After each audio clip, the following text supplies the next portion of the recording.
இரவு 8 மணிக்கு மேல் காலை 8 மணி வரை பெட்ரோல் பங்குகளை மூடும் பெட்ரோலிய அமைச்சகத்தின் யோசனையை பிரதமர் அலுவலகம் நிராகரித்துள்ளது.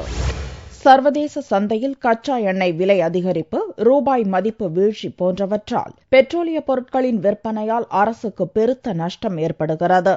இதை கருத்தில் கொண்டு எரிபொருள் சிக்கன நடவடிக்கையாக காலை 8 மணி முதல் இரவு 8 மணி வரை மட்டுமே பெட்ரோல் பங்குகளை திறந்து வைத்திருப்பது என்பது உள்ளிட்ட பல்வேறு சிக்கன நடவடிக்கைகளை பெட்ரோலிய அமைச்சகம் பரிந்துரைத்தது. செப்டம்பர் 16ஆம் தேதி முதல் எரிபொருள் சிக்கன நடவடிக்கைகள் செயல்பாட்டுக்கு கொண்டு வரவும் திட்டமிடப்பட்டிருந்தது. இந்த திட்டத்துக்கு பாரதிய ஜனதா மற்றும் இடதுசாரி கட்சிகள் கடும் எதிர்ப்பு தெரிவித்தன. இந்த யோசனை நாட்டின் நிதிநிலையை மேலும் மோசமாக்கிவிடும் என்று பாரதிய ஜனதா மூத்த தலைவர் யஷ்வந்த் சின்ஹா கூறியிருந்தார். பார்லிமென்டிலும் இதுகுறித்து எதிர்க்கட்சிகள் பிரச்சினை எழுப்பின. இத்திட்டத்துக்கு ராஜ்யசபாவில் பல்வேறு கட்சிகளும் கடும் எதிர்ப்பு தெரிவித்தன.